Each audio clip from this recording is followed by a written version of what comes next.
opponent's claim today is that competitive cheerleading is a sport.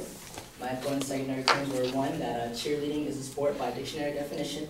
2, cheerleading requires similar skills and has the same physical demands as other activities classified as sports already. And lastly, that gymnastics has long been recognized as a sport, and that cheerleading is mostly gymnastics. I'd like to point out that most of my opponent's research consisted of news reports, which don't directly prove the claim.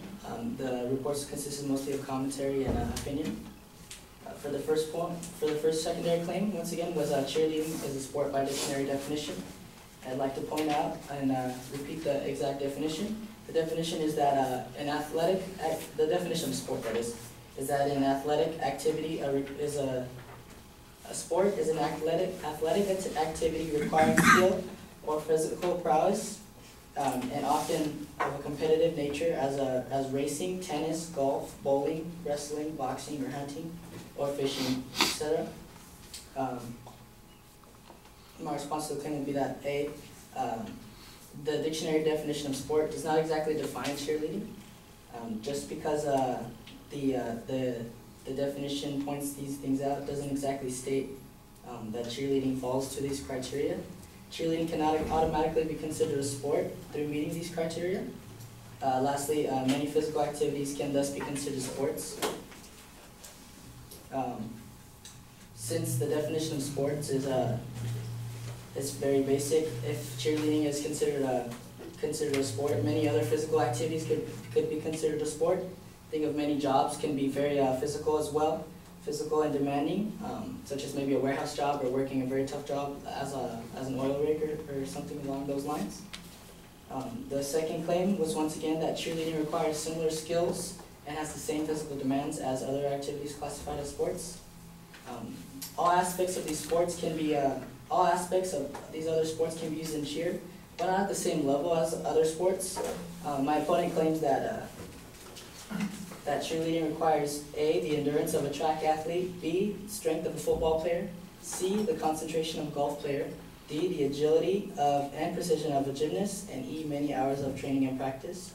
Do agree with the very extensive levels of training and practice, but to state that cheerleading requires the same level of all these other sports would be incorrect. For a football player needing strength, that would be a very big difference for a cheerleader and a football player.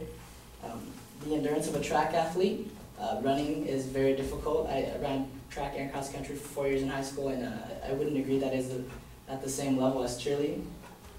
Concentration of golf. Golf needs to be perfect quiet in order for perfect concentration.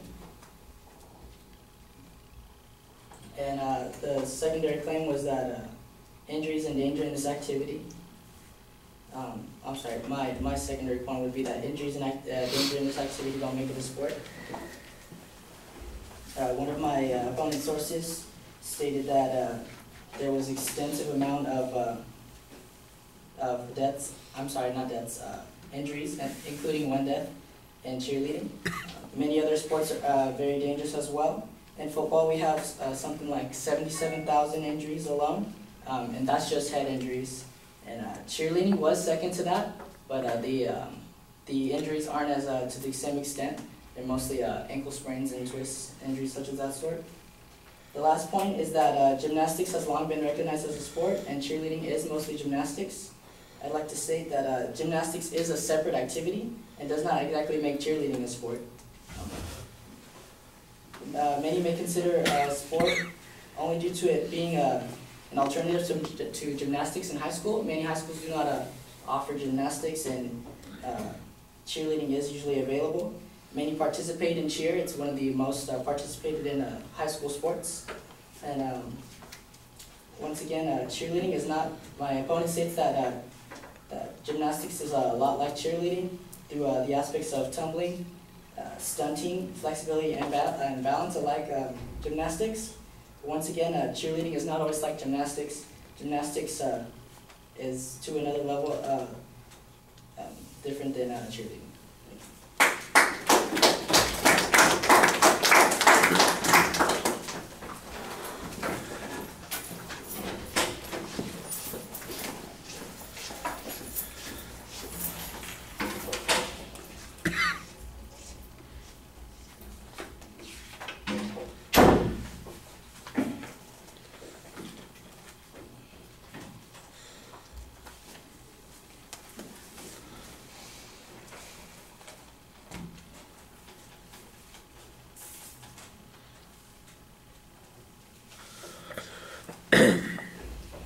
All right, well, the structure is pretty easy to follow. I thought you did an okay job identifying where we were at any given point. The whole first point talks really about the definitional questions.